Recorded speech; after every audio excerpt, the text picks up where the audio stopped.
दोस्तों, आज हम भारत की उन जगहों की बात करेंगे जिनके नाम सुनते ही आप हंसी रोक नहीं पाएंगे। लेकिन ये सिर्फ मज़े के नाम नहीं हैं, इनके पीछे हिस्ट्री, कल्चर और कभी कभी लैंग्वेज की दिलचस्प कहानी भी छिपी है। तो तैयार हो जाइए, क्योंकि आज हम एक ऐसे इंडिया की सैर करेंगे जहां नाम सुनकर आप पहले कंफ्यूज होंगे और फिर हंसते हंसते सोच में पड़ जाएंगे। चलिए शुरू करते हैं। हमारी पहली जगह है पू, जो हिमाचल प्रदेश के किन्नौर ज़िले में है। अब अगर आप इंग्लिश जानते हैं तो ये नाम सुनकर ज़रूर मुस्कुराएंगे, लेकिन यहाँ ये नाम बड़ी गौर से लिया जाता है और स्थानीय लोगों के लिए ये पूरी पहचान है। कभी कभी ज्योग्राफी और लैंग्वेज मिलकर हमें फ़नी नाम दे देते हैं। अब चलते हैं गुजरात के गधा गांव में। हाँ, वही नाम जो सुनकर इंग्लिश में डंकी याद आ जाता है। और फिर है काला बकरा, जो गांव पंजाब के जलंधर में है। और फिर तेलंगाना में है भैंसा, जिसका नाम भैंसा जैसा लगता है। सच में नाम सुनते ही छूट जाता है हंसी का तड़का। आसान कहना तो लगता है दारू, लेकिन झारखंड के हजारीबाग जिले में वो गांव दारू नाम से जाना जाता है। यहाँ दारू मुफ्त नहीं मिलती, मगर नाम इतना कैची है कि हर ट्रैवलर इसे याद रखता है। अब बात करते हैं उत्तर प्रदेश की, जहाँ एक गांव है सुआर। नाम सुनकर लोग सुअर याद करते हैं। और झारखंड के रांची में है चुटिया, जो नाम सुनते ही कुछ लोग कंफ्यूज हो जाते हैं। और तमिलनाडु में थेनी जिला में एक गांव है कुंभम, जिसे सुनकर कुछ इंग्लिश स्पीकर्स को मज़ा आता है। अब एक और मज़ेदार नाम, कुट्टा। कर्नाटक के कोडागू ज़िले में एक जगह है जिसका नाम है कुट्टा। अब ये इंग्लिश में डॉग जैसा लगता है, पर ये यहाँ के लोगों के डेली लाइफ का हिस्सा है। उत्तर प्रदेश के सोनभद्र में रेलवे स्टेशन का नाम है बिल्ली जंक्शन, जिसे सुनते ही बिल्लियाँ याद आ जाती हैं।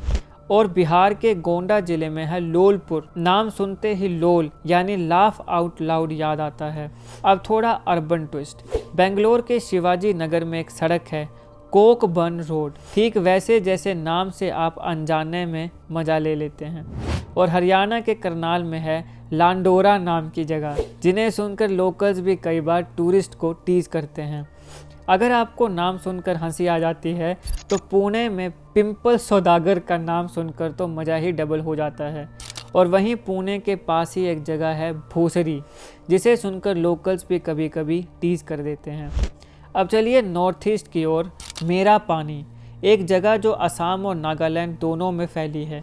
और अगर आप सिंगापुर घूमना चाहते हैं पर बजट टाइट है, तो तेलंगाना में मौजूद सिंगापुर आपके ट्रैवल बकेट लिस्ट में एक मज़ेदार ट्विस्ट दे सकता है। अब ऐसा क्यों होता है कि कई नाम सुनकर हम हंसते हैं? असल में जगहों के नाम लोकल भाषा, हिस्ट्री, कल्चर और कभी कभी मिथिकल स्टोरीज से आते हैं। जैसे कई नाम संस्कृत, द्रविडियन या ट्राइबल लैंग्वेजेस से जुड़े होते हैं, और जब वो इंग्लिश या हिंदी से मिलते हैं तो फ़नी लगते हैं।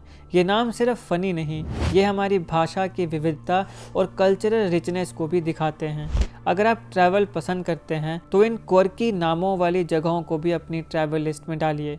कुछ प्लेसेस जैसे पू, सिंगापुर और बिली जंक्शन सिर्फ नाम के लिए ही नहीं, उनके आसपास कल्चर, फूड और लोकल लाइफ भी आपको याद रहेगा। मज़ेदार नाम तो मन को हंसाते हैं, लेकिन इन नामों के पीछे की स्टोरीज और कल्चर हमारे देश की एक्स्ट्रा ऑर्डिनरी डाइवर्सिटी को दिखाती है। हंसी यहाँ इंसिडेंटल है, लेकिन डिस्कवरी और क्यूरियोसिटी ओरिजिनल मैजिक है। तो दोस्तों, भारत सिर्फ माउंटेन्स, रिवर्स, हेरिटेज और कल्चर का देश नहीं है, ये क्वर्की नामों और मज़ेदार आइडेंटिटीज़ का भी देश है। इन नामों को सिर्फ फ़नी मत समझिए, ये हमारी भाषा, हिस्ट्री और लोगों की सोच का रिफ्लेक्शन है। अगर आपको ये वीडियो एंटरटेनिंग और इन्फॉर्मेटिव लगी हो तो लाइक करें, कमेंट करें कि आपको सबसे फ़नी नाम कौन सा लगा, और सब्सक्राइब करें, क्योंकि आपके पास ऐसे ही और मज़ेदार अमेजिंग वीडियोस आती रहेंगी। धन्यवाद।